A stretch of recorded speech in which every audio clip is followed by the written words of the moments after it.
네, 오늘 말씀을 시작하도록 하겠습니다.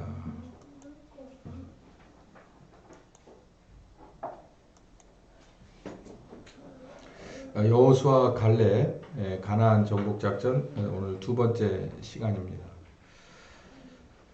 네, 여호와 하나님과 여호수아 환상의 조합, 뭐 요즘 말로는 콜라보라고 그러나요? 네, 환상의 조합. 이제 본격적인 가나안 정복 작전에 들어가고 있습니다. 여호와 하나님이 여호수아에게, 지난 시간에는 모세가 여호수아에게 이렇게 제목을 달았는데, 오늘 첫 제목은 여호와 하나님이 여호수아에게, 여호수아 1장 1절부터 9절까지 이렇게 썼습니다. 이게 이제 모세가 한 얘기하고 거의 한 90% 이상 똑같아요. 여호와의 종 모세가 죽은 후에 여호와께서 모세의 시종 눈의 아들 여호수아에게 일러 가라사대, 내 종 모세가 죽었으니 이제 너는 이 모든 백성으로 더불어 일어나 이도 요단을 건너 내가 그들 곧 이스라엘 자손에게 주는 땅으로 가라.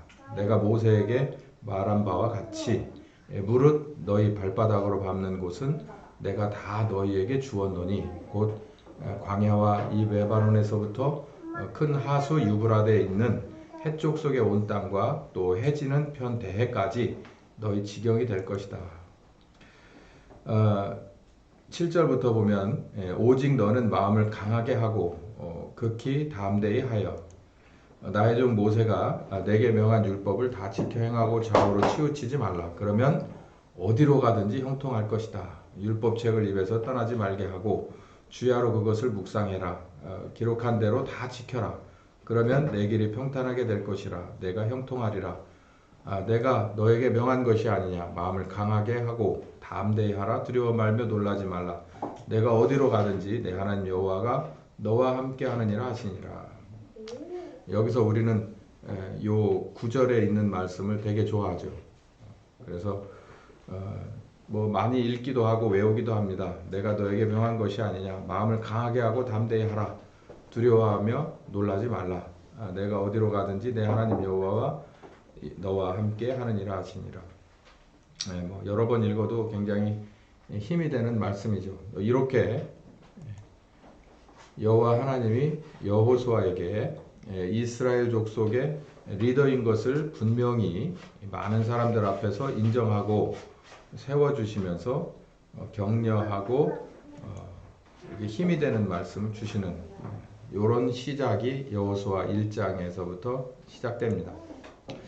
그래서 여호수아가 이제 그 하나님이 여호수아에게 주시는 귀한 말씀을 잘 듣고 이스라엘에게 몇 가지를 명령을 하는데, 일단 병력을 동원할 것, 그리고 비상식량을 비축해라. 이제 여기서 우리가 가나안으로 들어갈 거다. 이제 이렇게 명령을 하고, 그리고 정탐을 보냅니다. 그래서 여호수아 2장에는 이제 정탐을 보낸 얘기가 나오는데, 여기서 이제 눈에 띄는 것은 이제 라합이라고 하는 사람이 나와요. 그 성경은 이제 기생이라고 나오는데, 라합이라고 하는 사람의 협조를 받아서 정탐꾼들이 위기를 넘깁니다. 뭐 대부분 한두 번씩 들어보셨겠지만 잡히려고 하는 걸 숨겨줘요. 그래서 아주 기사회생을 하고 은신처를 제공하고, 그리고 각종 정보를 제공해서 여리고성이 밖에와 안에가 많이 다르다. 밖에서 보는 것처럼 그렇게 안에도 견고하지 않다라는 것을 말해주죠. 그리고 이제 정탐꾼들이 이렇게 은신처를 제공하고 정보를 제공해준 라합과 그 일가를 안전 보장해줄 것을 약속하고 어떻게 해라라고 알려줍니다. 그리고서 떠나서 이제 도강이 시작되는데, 모세가 홍해를 건넜죠. 그리고 이제 여호수아가 이제 요단을 건너갑니다. 그 과정의 얘기가 얼마나 길었습니까? 우리 몇 달 동안 이제 그 얘기를 했죠. 모세를 중심으로 해서 벌어졌던 노예 시절의 애굽에서부터, 그리고 10가지 뭐 이런저런 재앙을 애굽에 내리신 하나님, 그리고 이끌어내셔서 또 급기야는 홍해를 갈라서 건너게 하셨고, 또 순종하지 않는 이 탈출한 이스라엘 히브리 민족들이 이 하나님은 마땅치 않아서 거기서 이제 한 40년 동안을 걸러내고 훈련시키고 바꿔놓은 다음에 이제 아예 차세대 리더로 리더까지도 싹 바꿔버리고 나서 이제 다시 어떻게 보면 이스라엘의 첫 번째 시작이 홍해 강을 홍해라고 하는 바다를 건너서라면 이제는 요단이라고 하는 곳을 건너서 새로운 시작을 하게 됩니다. 도강 시작을 하는 것도 크게 다르지 않은데 여기서는 조금 다른 게 홍해에서는 이제 모세 지팡이가 선두였다면은 여기는 언약궤를 맨 제사장 일행 이 그룹이 선두에 섭니다. 그래서 평소보다도 굉장히 많이 물이 들어와 있는 요단강을 저벅저벅 건너면서 요단의 강에 길이 나고 홍해와 같은 그런 기적이 일어나서 그 뒤로 백성들이 이제 따라서 건너는 이런 일이 벌어지고 또 언약궤를 맨 제사장들이 이 강에서 이 백성들이 다 지나갈 수 있도록 하고 맨 마지막에 나오게 되는데 이걸 기념하기 위해서 각 지파에서 1인씩 12명이 나와서 자기가 들 수 있는 강바닥에 있는 그 돌들을 가지고 나와서 홍해 때도 똑같죠. 도강 완료 후에 돌들을 그 자리에 세워놓고 기념비로 삼습니다. 이거 왜 그러냐면 본인들은 다 아는데 본인 후세대들이 왔을 때 이 돌이 뭐요? 라고 물어보면 이 돌에 대한 이야기를 정확하게 해줄 수 있도록 말로만 내려가는 건 금방 끊어지니까 뭔가를 세워서 그렇게 한 거죠. 뭐 정말 오래된 비석을 보고서 그때를 유추해낼 수 있잖아요. 그것처럼 이렇게 기념비로 삼는 작업을 하면서 도강을 마칩니다.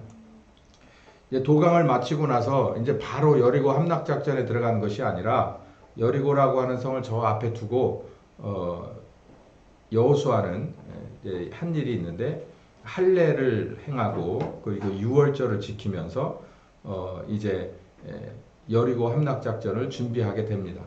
이 할례는 이렇게 이 애굽에서 나와서 40년 동안 있을 동안에 할례를 행하지 않았기 때문에 이 할례를 다시 한번 일괄적으로 해서 구분된 하나님의 선택된 백성 아브라함의 자손이라고 하는 것을 분명히 여기 이렇게 정확하게 모두 정체성을 가진 뒤에 유월절을 지키게 되는데 이게 여러분 성경을 자세히 읽어보면 이런 얘기는 안 나오는데요. 여기가 가만히 보면 이런 그림이 보이게 됩니다. 이게 어떤 게 보이냐면 하나님이 이렇게 명한 일들이 어떤 것은 크고 어떤 것은 작아요. 근데 우리는 이렇게 스토리를 이렇게 읽다 보면 이거 흥미로운 스토리에만 이렇게 관심이 가져지게 되는데요. 예를 들면 이런 것도 굉장히 중요하고 의미 있다라는 것을 제가 하나 말씀드리는데 성경에는 감추어진 이런 얘기들이 많습니다. 예를 들면 이 할례라고 하는 건도 그래요. 그러니까 여리고라고 하는 곳에 요단을 건너와서 이제 여리고라고 하는 성을 이제 치기 앞서서 정복 작전으로 나가기 앞서서 할 게 얼마나 많겠습니까? 뭐 예를 들어 무기를 점검한다든지 정신 교육을 시킨다든지 여러 가지 것들이 할 수가 이제 해야 될 일이 많을 텐데 할례를 명하는 거예요. 할례를. 그 할례를 명하면 최소한 일주일은 쉽게 움직이지 못하는데 그 일주일이라는 시간에 그 위험한 시간을 가지면서 할례를 그리고 유월절을 지킨다는 거예요. 이게 정말 이 납득이 잘 안 가는 겁니다. 이거 뭐 저는 군사학을 하진 않았지만 이 군사학을 한 사람들은 이게 납득이 가지를 않을 거예요. 근데 이 여호수아는 전쟁은 하나님 앞에 속했다는 것을 확고하게 믿는 사람이고 그 경험이 너무나도 많은 장군 출신이기 때문에 이 할례라고 하는 것이 어떤 이 전투 준비보다도 훨씬 더 중요하다라는 것을 아는 거죠. 하나님 앞에 우리가 이렇게 약속의 자손이고 이 약속을 믿는 사람입니다라고 하는 그냥 행동에 불과하고 그냥 한 예식에 불과하지만 이 할례라는 것이 얼마나 하나님과 이 이스라엘 사이에 중요하다는 것을 알고 있었고 유월절이라고 하는 건 여러분도 유월절의 유래에 대해서 잘 아시다시피 유월절은 첫 달입니다. 이들이 쓰던 그 달력이 있는데 그 달력을 다 찢어버리고 오늘부터 첫 달로 할 거야 라고 해서 시작된 게 유월절이죠. 그것처럼 이제 공교롭게도 여리고를 들어가려고 요단을 딱 건너서 6월절에 딱 뗐다는 거예요.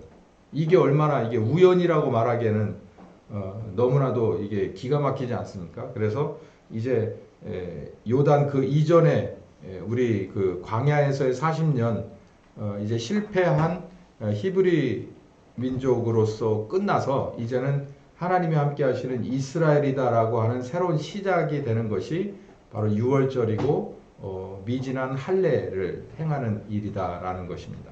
이렇게 보면 굉장히 하나님이 그 어떤 것을 봐도 그냥 우연이라는 것은 없어요.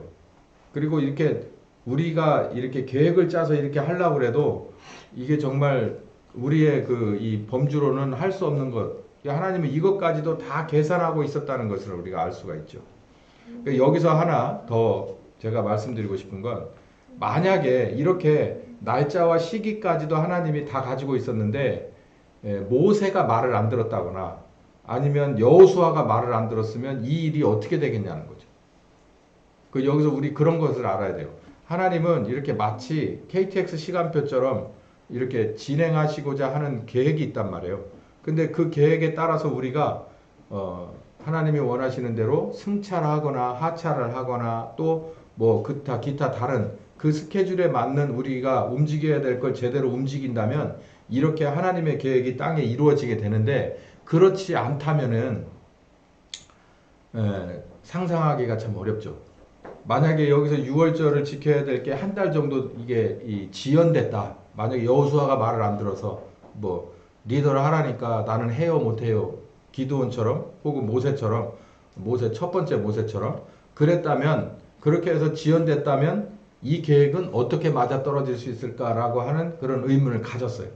여기야 뭐 완벽하게 지켜졌으니까 그렇지만 아하 이게 우리도 마찬가지겠구나. 우리 개인과 그리고 가정의 한 사람 한 사람들 그리고 교회도 마찬가지고 또 이 교회 범주를 벗어난 사회도 마찬가지고 하나님이 세운 계획의 시간표가 있는데 그 시간표대로 움직이고 진행시키시는데 우리가 거기에 따라서 하네 못하네 할 수 있네 없네 이것 때문에 못하네 저러네 이렇게 또 너무 빨리 나가버린다거나 한다면 그건 오히려 하나님 앞에 우리가 방해가 되겠다라고 하는 생각을 들었어요.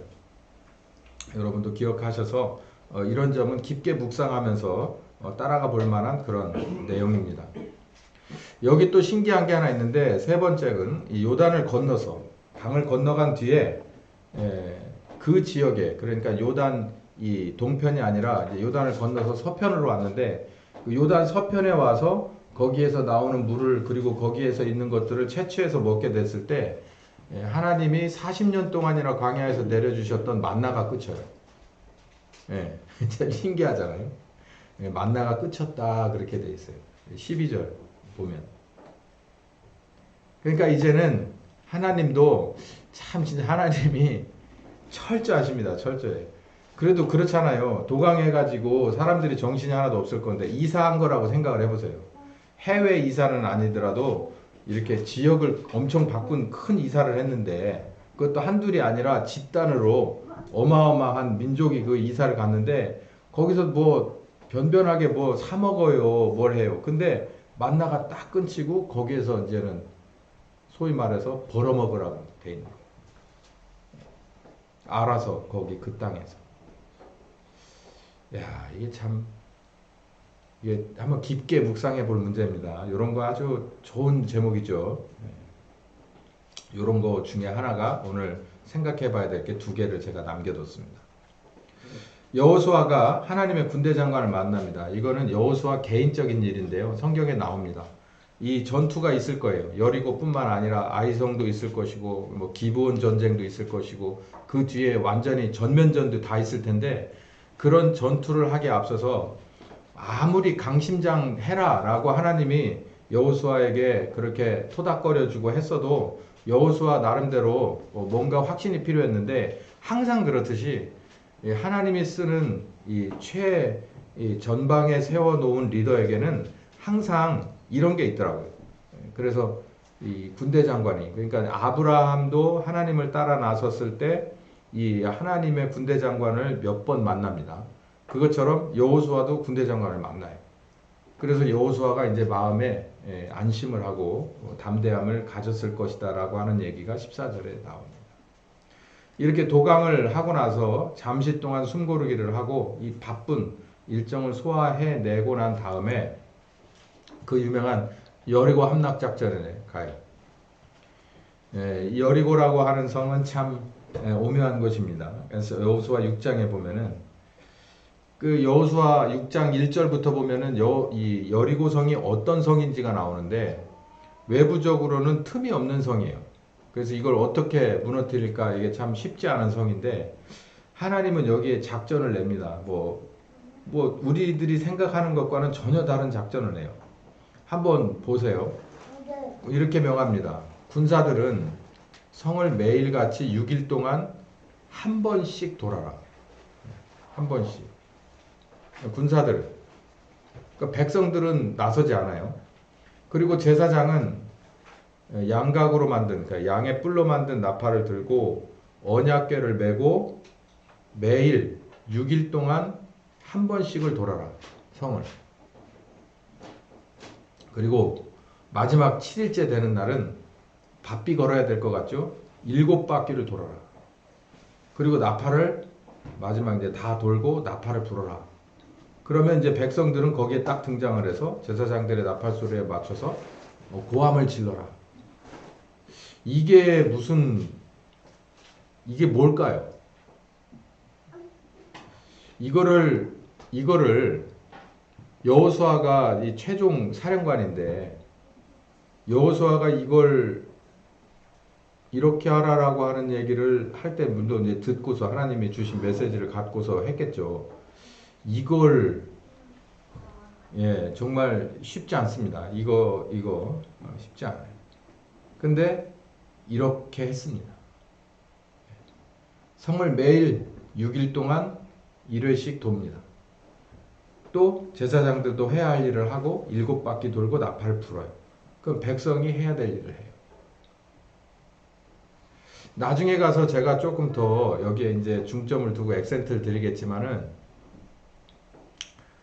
이렇게 해서 성벽은 무너지지 않습니다. 절대 무너지지 않아요. 오히려 비웃음을 살 수도 있어요. 그러니까 이게 하여간 좀 전쟁을 좀 해본 사람이라면 이렇게 해서는 전쟁이 안 된다는 걸 알아요.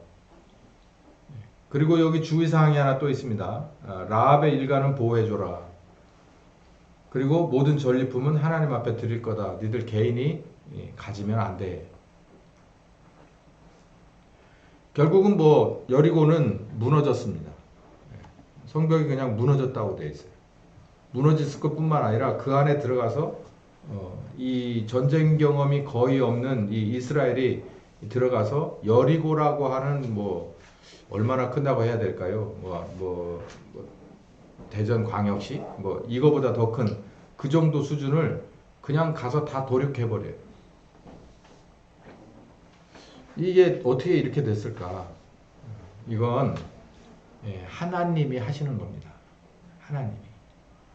만약에 이 백성들이 이렇게 하는 것이 전투하고는 상관없어 정도로 깨어 있었다면, 그 정도 경험이 있었다면은 이 사람들은 이렇게 안 하겠죠. 근데 오히려 이스라엘에게는 그저 하나님의 말씀에 순종하고 여호수아의 리더십을 따라가는 그 훈련이 잘 돼 있었을 뿐이에요. 그렇기 때문에 하나님이 아까 제가 말씀드렸잖아요. 협업, 콜라보레이션. 하나님은 하나님의 일을 어느 한 목적을 두고 하나님은 하나님의 일을 그리고 여호수아를 비롯한 이스라엘은 이스라엘이 해야 될 일을 한 겁니다. 근데 여기 보면 이 전쟁에 있어서 거의 95% 정도는 누가 이겨놓느냐면 하나님이 이겨놔요. 근데 겉으로 드러나는 건 5%의 여호수아와 이스라엘이 드러나거든요. 그거 5%만 보니까 말이 안 되는 거예요. 근데 이 95%의 전쟁은 하나님이 하시는 겁니다. 그게 답이 어디에 나오냐면 여기 라합이라고 하는 이 사람이 그 당시에 여리고 성의 그런 그 내부 민심을 알려주는데 뭐라고 얘기하냐면 이스라엘 때문에 떨었다고 얘기하지 않아요. 거기를 집에 가서 잘 찾아보세요. 이스라엘이 대단해서 떨었다고가 아니라 니네 하나님이 이렇게 얘기하고 있어요. 니네 하나님이 너희와 이렇게 한 것을 듣고 마음이 녹아버렸다라고 얘기를 하는 거예요. 제가 말씀드렸잖아요. 이 당시에 이 시절에는 신들의 전쟁이라고. 신들의 전쟁. 그러니까 우리가 섬기는 우리를 보호해주는 신이 저 사람들이 믿는 신하고 싸워서 우리가 진다라고 생각하면 얘네들은 전쟁을 해보나 마나가 돼버리는 거예요. 지금은 이성과 과학의 시대라고 얘기했잖아요. 그래서 뭘 가지고 판단하냐면 사람의 숫자, 군사의 숫자보다도 우리가 어떤 무기를 얼마나 가졌냐라고 하는 것으로 싸워야 되냐 말아야 되냐를 결정을 하죠. 물론 러시아 같은 데도 있고 우크라이나 전쟁도 있습니다. 변수는 있기 마련이지만 상식적으로 볼 때 지금은 이성과 합리와 과학의 시대이기 때문에 근데 여기는 그런 때가 아니고 그때도 이성이 있었고 지성이 있었고 과학 합리가 있었지만 그런 것들보다 뭐가 위에 있었냐면 신의 전쟁이었다. 그래서 이 라합이 말하고 있는 것을 볼 때 이 전쟁의 95%는 하나님이 미리 수년 전부터 하고 있었다. 하고 있었고 그냥 5% 정도 되는 것만 이들이 하게 되는데 우리는 요 5% 되는 것만 보고서 여기에서 뭔가를 찾으려고 하면 안 된다는 거예요. 라합이 기생입니다. 기생인데요. 모르겠습니다. 어쨌든 라합은 굉장히 똑똑한 여자예요. 상황 파악을 잘한 여자입니다. 그래서 어느 편을 들어야 될지를 잘 알고 있었어요. 근데 라합이 그냥 아무 생각 없이 내가 이스라엘 편을 목숨 걸고 이스라엘의 첩자들을 정탐들을 구해줬겠어요? 그렇지 않죠. 라합이 봤을 때 진다고 본 거예요. 이거 여리고성 게임이 안 되죠. 이스라엘하고 보면 게임이 안 되는 거예요. 근데 진다고 본 거예요. 진다고 보는데 이 기생이라고 하는 사람은 많은 남자들을 만나게 되겠죠. 높은 집이나 저 아래이나 그냥 제 뇌피셜입니다. 그냥 그런 사람들을 전체적으로 봤을 때 저 이스라엘의 하나님을 이겨낼 방법이 없다는 거예요. 그걸 빨리 눈치챈 거예요. 우리는 이 라합만큼만한 눈치가 없어도 됩니다. 우리는 왜냐하면 이미 이 왕 중의 왕이신 하나님을 믿고 그리스도 예수의 제자이기 때문에 그냥 우리는 뭐만 있으면 되냐면 이 협업 여호수아 그리고 여호수아의 리더십을 따르던 이스라엘처럼 하라고 한 일만 하면 돼요. 여기 보니까 우스꽝스러운 일을 시켰어요. 이래가지고 우리가 어떻게 저거를 이겨 이런 거예요. 근데 이들이 아는 거예요. 전쟁이 끝나고 나서 하나님이 95%를 미리 쌓아두셨구나. 우리는 뭔만 그냥 잔불 정리만 하면 다 해보는 거예요. 여리고는 바로 그걸 이스라엘에게 알려줬습니다. 두 번째, 아이성 전투인데요. 여호수아 7장부터 이제 아이성 전투가 나오는데 여리고와는 비교도 되지 않습니다. 여리고의 전투에 나가는 병력이 다 나갈 필요도 없이 정탐을 보내보니까 한 거기에 10분의 1만 보내도 되는 거예요. 그래서 한 3천 정도를 보냈습니다. 한 4만을 가지고 싸웠는데 여리고는 여기는 한 3천 정도만 보내고 나머지는 상비군으로 내비둔 거예요. 근데 패전했어요.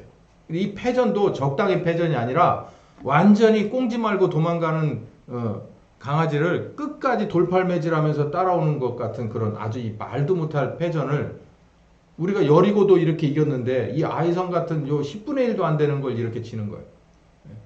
대구광역시, 부산광역시 같은 데에서 싸우다 이겼는데 계룡시 와서 지는 꼴인 거지. 패전. 그 여호수아가 하나님 앞에 무릎을 꿇었습니다. 이 어찌된 일입니까 하나님? 우리 여기서 끝나는 겁니까? 그러니까 하나님이 문제가 어디 있다고 가르쳐줘요. 그래서 여호수아가 제비를 뽑습니다. 이 제비가 정말 이성과 합리의 시대에는 이해가 안 되는 건데 이 시대에는 이게 말이 되는 거예요. 여러분 집에 가서 가만히 묵상해 보세요. 제비를 뽑는 게 뭐냐면 이렇게 뭔가 막대기를 갖다 놓고 긴 거 짧은 걸 놓고 고르라고 하는 거예요. 나 눈 감고 와서 다 고르면 그 중에서 짧은 거 하나를 놓고 짧은 걸 저기 한 사람이 제비 뽑혔다 뭐 이런 걸 말하는 거거든요. 여기 제비를 뽑아서 누구한테 가냐면 문제의 주인공인 아간한테까지 갑니다. 아간이 무슨 짓을 했냐면 이 여리고 전쟁 때 모든 전리품은 하나님 앞에 바쳐야 돼. 그러니까 니네 개인이 가지면 안 된다라고 명령을 했어요. 그래서 95%의 전쟁을 하나님이 하고 5%의 뭐 사실상 전리품 거들어 다니는 건데 전리품 거들어 다니면서 여기 보면은 아간이라고 하는 사람이 요게 이렇게 숨깁니다. 여기 보면 신할산 이게 지금으로 말하면 압구정동산 뭐 이런 외투 이렇게 보시면 되겠죠. 압구정동산은 좀 그러나 휴고 보스 좀 되겠네. 휴고 보스 외투 한 벌, 양복 한 벌, 그리고 은 한 200세겔, 2.3kg, 금덩어리 570g. 요 정도. 요 정도를 가져다가 아무도 모르는 자기 텐트에 밑에 파고 거기다 깊이 숨겨놔요. 아니 솔직히 뭐 그냥 제 생각은 필요 없지만 이게 전 여기서 의문을 가졌어요. 어떤 전투든지요. 지금 전투도 마찬가지입니다. 어떤 전투든지 전투 중에 벌어진 웬만한 것은요. 이 절도라고 얘기하지 않아요. 그냥 노획이라고 말해. 노획. 전리품 노획. 여자들과 어린애들은 정말로 쉽게 해칠 수도 있고 그냥 뭐 남자들이 전쟁 나와서 다 죽는 판에 여자와 노인과 어린애들은 정말 인권이라는 건 없어요. 있겠어요? 그런데 여기 보면 사람을 뭐 이런 얘기가 아니라 외투 한 벌과 200세겔과 금 한 덩어리예요.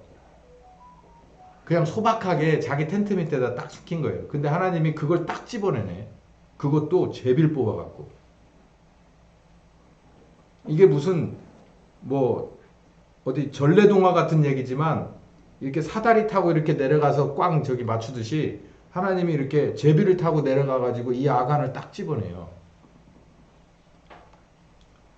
결국 얘 때문에 우리가 아이성 전투에서 졌다고 생각해서 결국은 여호수아가 이 사람뿐만 아니라 이 일가족 그리고 이가 훔쳤던 모든 것, 이 소지품들을 전부 다 진 밖으로 꺼내서 화형을 시켜버려요.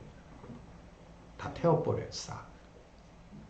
그리고 나서 다시 전쟁을 해서 손쉽게 아이성을 이기는데 여기서는 뭐를 주냐면은 아이성 전투에서 이제 이 매복해서 결국 이제 이기는데요. 전리품은 니네가 가져라 그래요.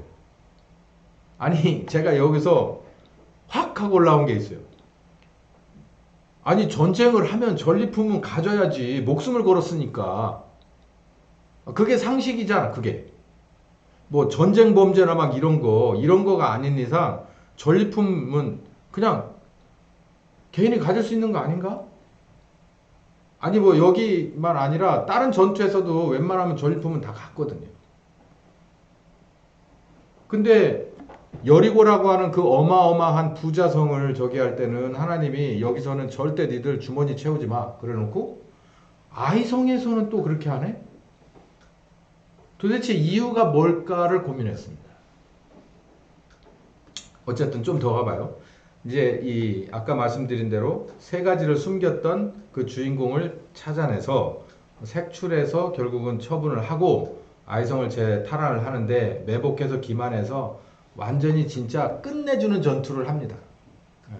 여기서 몇 명이 이렇게 지는 것처럼 해가지고 아이성에 있는 사람들이 막 뛰어나올 때 뒤로 들어가서 아이성 자체를 완전히 그냥 유린해버리죠. 그리고 전리품은 다 니네가 가져 그렇게 얘기를 해요. 그래서 이겼습니다. 그리고 단을 쌓고 큰 단을 쌓고 바위를 가져다 단을 쌓고 거기에 모세율법을 기록을 해요. 여기에 해답이 있어요, 여러분. 아이성 전투가 끝나고 그러니까 여리고가 아니라 아이성 전투가 끝나고 아이성 앞에다가 큰 돌을 가져다가 어마어마한 돌을 가져다 놓고 거기가 모세가 가르쳐준 율법을 거기에다가 써요. 이게 새기는 거지. 새기고 그리고 여호수아가 가르쳐준 모세가 가르쳐준 그 율법을 들고 모든 백성들 앞에서 다시 읽어줍니다. 하나님이 우리에게 모세를 통해서 주신 법이 이거다. 상기시켜주는 거예요. 자, 이제 이런 의문이 생겼어요. 아간의 범죄에 관해서 여리고 성전투의 전리품은 노획하지 마라. 근데 아이성 전투에서는 그냥 가져도 돼. 왜 그랬을까? 오늘 이제 점심 드시기 전에 한 10분 남았는데 요거 제가 이걸 한번 생각해 보겠습니다. 왜 그랬을까? 여러분도 한번 가만히 생각해 보세요. 답은요. 하나님이 영광을 받으시려고 그랬습니다. 이 영광을 받는다는 얘기가 무슨 얘기냐면 하나님이 하나님 되셨다는 것을 그 상대방으로부터 인정받는 게 영광을 받는 거예요. 그러니까 부모가 자녀로부터 정말로 기뻐하고 고마워하고 정말 이렇게 으쓱해지는 것이 뭐냐면 뭐 용돈을 많이 가져오는 것도 그 액수에도 문제가 있지만 뭐 요인이 되겠지만 그러나 첫 월급을 탔어요 라든지 그보다 더 어렸을 때 어떤 아르바이트를 했는데 거기에 상당한 자기가 받은 돈에 상당한 돈을 투자를 해서 이렇게 해서 이 뭐 내복을 드립니다, 뭐 선물로 드립니다, 뭐 아니면은 용돈 쓰세요라고 주면 그 돈이 실질적으로 그 물건이 실질적으로 내게 도움이 돼서 기쁘기도 하지만 그것보다는 훨씬 더 많이 이 녀석이 엄마를 알아보네, 아빠를 알아보네에 더 저기 한 겁니다. 네. 그 액수도 중요한데 뭐 그렇다고 액수를 뭐 버스표 한 장 값을 드리면 안 됩니다. 예, 좀 많이 드리세요. 나이가 먹어가면 갈수록. 근데 어쨌든 무언가를 조금 주면은 말할 수 없는 기쁨이 있고 많은 것이 생각나죠. 내가 이걸 어려서 이렇게 키웠고 이런 것들이 생각나면서 온갖 기쁨들이 오겠죠. 하나님이 우리로부터 영광을 받으시는 건 그거예요. 하나님이 하나님 된 것을 증명하는 거예요. 우리가 인정하고 뭐 고백하고 예배예요. 예배. 우리 예배에는 5가지 요소가 있는데 그 5가지 요소가 뭐가 중심이 되느냐면 당신은 나의 하나님입니다. 우리의 하나님입니다. 나의 구원자십니다. 다시 오실 주님이십니다. 이게 그 안에 들어가 있는 핵심이에요. 찬송을 보세요. 찬송의 그 가사들 특히 뭐 요즘 들어가 있는 거 말고 옛날 찬송을 다 읽어보세요. 제가 말씀드린 대로 당신은 나의 하나님입니다. 우리의 하나님입니다. 우리의 구세주입니다. 다시 오실 주님입니다. 요 얘기를 중심으로 써 있는 거예요. 그래서 예배는 하나님 앞에 드리는 제사라고 하는데 제사라고 표현하지 말고 하나님 앞에 영광을 드리는 건데 영광을 돌려드리는 건 나의 하나님입니다. 우리의 하나님입니다. 나의 창조주십니다. 라고 하는 걸 인정해 드리는 거예요. 그걸 뭘로? 뭐 찬송으로, 기도로, 특송으로, 헌금으로, 또 심지어는 설교로 이렇게. 그러면 하나님이 정말 내가 니네들 예배를 받았다라고 하는 응답으로 오게 돼 있죠. 그게 은혜죠. 그냥 통틀어서 은혜. 자, 그런데 하나님의 하나님 되심을 인정받길 원하는데 우리는 그냥 엄마 정말 감사해요. 아빠 정말 감사해요. 말보다는 또 뭔가 같이 이렇게 물건이 오면 더 좋죠. 현찰 더 좋고. 한도 무한대 카드 받습니다. 다 좋은데 근데 하나님은 사실 그게 안 통해요. 근데 여기 보면 왜 여리고에서는 이걸 갖지 말라고 그러고 왜 아이성에서는 가지라고 해가지고 아간이라고 하는 사람을 그렇게 비명행사하게 만들었냐라는 의문이 드는 거예요. 왜 거기에다가 하나님은 인생이 아니라서 가치 기준이 다르다며. 하나님은 삼시세끼 드시는 분이 아니고 하나님은 옷 입고 사시는 분이 아니고 하나님은 뭐 자랑해서 우쭐하는 그런 기쁨이 뭐 이런 거 우리하고는 좀 다른 분인데 왜 여기서는 전리품을 가지라고 하고 이렇게 해서 그 사람에게 이 마음속에 흔들림이 있게 해서 저렇게 됐냐는 거예요. 이거 요 스토리뿐만 아니라 우리에게도 적용됩니다, 여러분. 이거 이따가 이제 요 의문이 지금 요렇게 해서 제가 풀어드리지만 맨 마지막에 2부 예배 시간에 이제 이게 결정적으로 정리가 되는데요. 굉장히 중요합니다. 여기 미가서 6장 6절부터 8절 보면 무슨 얘기가 있냐면 내가 무엇을 가지고 여호와께 나아가 높으신 하나님의 경배할까? 영광 돌릴까? 이 말이죠. 내가 번제물 1년 된 송아지 1년 된 송아지 번제물은요 굉장히 높은 수준의 번제물입니다. 이 제물이에요. 그걸 가지고 나갈까? 여호와께서 천천의 수양이나 만만의 강수 같은 기름을 기뻐하실까? 그러니까 이렇게 1년 된 송아지 정도 되는 고급 제물을 천천히나 가지고 나갈까? 만만이나 가지고 나갈까? 이 말이에요. 그러면 하나님이 좋아하실까? 아니 차라리요 내 허물을 위해서 내 맏아들을 내 영혼의 죄를 위해서는 내 몸의 열매를 드릴까? 인신제사는 안 되니까 그냥 하나님 앞에 돌려받지 못하는 제물로 자식을 주는 거죠. 그러면 그 자식은 어디로 가요? 다시 돈으로 다시 빼올 수가 없으니까 성전에서 그냥 노동하다 죽는 거죠. 그렇게 할까? 얼마나 소중한 내 자식인데 성전에다 갖다 밀어놓고 넌 여기서 평생 여기 봉사하다가 죽어라. 이렇게라도 할까? 라고 생각했다는 거예요. 근데 뭐라고 말하냐면 스스로 말하는 거예요. 사람아 주께서 선하신 것이 무엇인지 보였는데 여호와께서 너에게 구하는 것은 이런 따위 것이 아니다. 왜냐하면 하나님이 이게 필요가 없어. 그리고 하나님은 물건이 필요 없더라도 이 사람의 마음은 필요하잖아요 라고 가르칠 수 있어요. 근데 하나님은 이거 가지고 온 사람의 마음도 필요 없습니다. 왜 그런지 아세요? 제가 딱 잘라 말씀드릴까? 헌금을 1억 딱 갖다 놓은 안수집사가 있고 한 2억 갖다 놓은 장로가 있다고 칩시다. 그러면 그 사람들 둘의 마음이 혹시 이렇게 되면 안 된다라는 거예요. 내가 1억을 갖다 놨으니 2억을 갖다 놨으니 1억과 2억이라고 하는 것에 잡히면 안 된다는 겁니다. 근데 여기 얘기가 그 얘기예요. 내가 1년 된 송아지 1000을 갖다 놓을까 만만을 갖다 놓을까 이건데 그거 별론데 나 별로 관심 없는데 그럼 뭐가 관심 있는데요? 라고 얘기를 하는데 여기 뭐라고 하냐면 여호와께서 너에게 구하는 것이 오직 공의를 행하며 인자를 사랑하며 겸손히 하나님과 함께하는 것이 아니냐라는 거죠.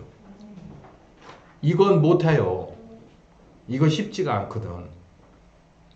차라리 내가 가진 것 중에서 일부분을 내 살점을 띄는 만큼 아픔이 있을 만큼 큰 거라도 뚝 갖다 놓고 하나님 앞에 떳떳하길 원하지. 항상 하나님 앞에 빚진 자의 심정으로 이렇게 겸손히 하나님과 함께 하는 거 쉽지 않다고요. 이거 쉬운 일이 아니에요. 근데 하나님이 진짜 원하는 것은 당신은 나의 하나님입니다 라고 항상 우리 마음 자세가 그렇게 되는 것을 원해요.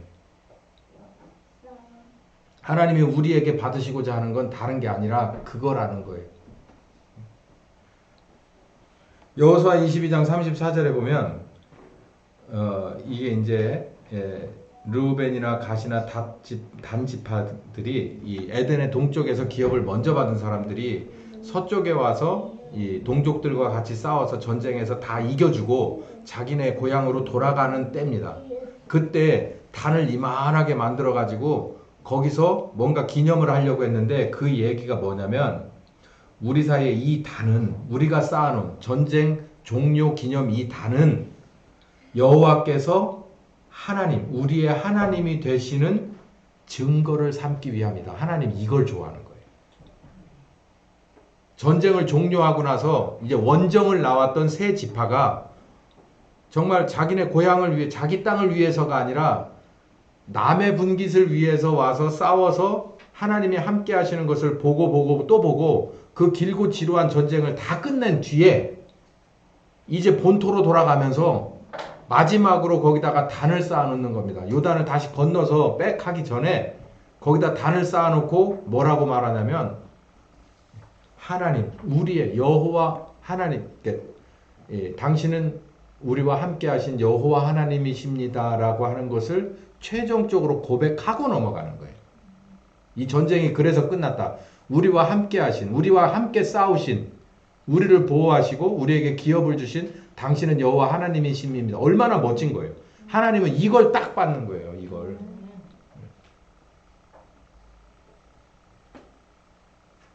이걸 받으시려고 뭐 하라고 했냐면 여리고에서는 논리품, 전리품을 갖지마. 그리고 아해성에서는 가져. 사람이 어디에다 초점을 두는 거예요. 제가 늘 말했잖아요. 우리 애가 개를 2마리 키운다고. 2마리 키우는데 이렇게 이 손에다가 간식을 들으면 두 놈의 시선이 극명해집니다. 하나는 그냥 여기에 꽂혀요. 손에. 근데 하나는 손에 딱 봤다가 누굴 또 쳐다보냐면 우리 애를 쳐다보더라.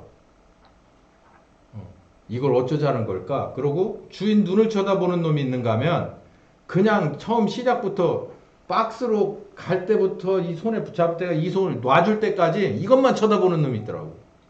여기 보면 여리고성이나 아이성에서 아가는 하나님의 눈을 쳐다본 게 아니라 하나님의 이 손을 쳐다본 거예요. 여기 뭐 들었나? 떡 들었나? 고기 들었나? 요걸 쳐다본 거예요. 아니 어떻게 하나님의 백성이 그럴 수가 있어. 아이고요. 이게 지금 신약 시대에 거듭난 우리들도 마찬가지예요. 그러니 문제인 거지. 이건 구약 사람들이니 그렇다 치고 신약인 우리 사람들은 뭘 가지고서 우리는 이걸 도전을 받아야 되겠냐는. 우리도 지금 하나님과 함께 하면서 전리품의 노획이냐 아니면은 노획 금지냐에 관심이 있느냐는 거죠. 그런다면 하나님은 영광을 받는, 하나님이 원하시는 우리에게 원하시는 결론은 아니다라는 거예요. 이렇게 아이성과 이렇게 전투를 하는 것을 봤고요. 다음 시간부터는 이제 다음 시간에는 희위적, 기본적 요 하친 들어오는 요 얘기부터 전쟁의 거의 막바지 수순까지 가보도록 하겠습니다. 기도합시다. 감사하신 주님, 정말 그 옛날의 이야기들을 보면 정말 지금에서는 이해가 쉽게 가지 않을 정말 놀라운 일들이 많습니다. 그 가운데서 우리에게 오늘은 이렇게 아이성과 그리고 여리고 전투에서 하나님이 원하셨던 다른 2가지 생각과 명령을 가지고 고민해 봤습니다.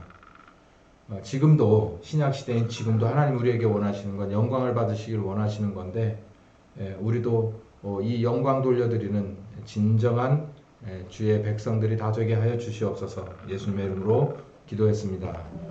지금은 우리 주 예수 그리스도의 은혜와 아버지 하나님의 극진하신 사랑하심과 성령님의 교통하시는 역사가 이제는 정말 아간의 수준을 넘어서서 우리 주 예수 그리스도의 제자의 수준으로 올라가길 원하는 한 심령과 가정과 교회 위에 함께 하시길 예수님의 이름으로 축원하옵나이다.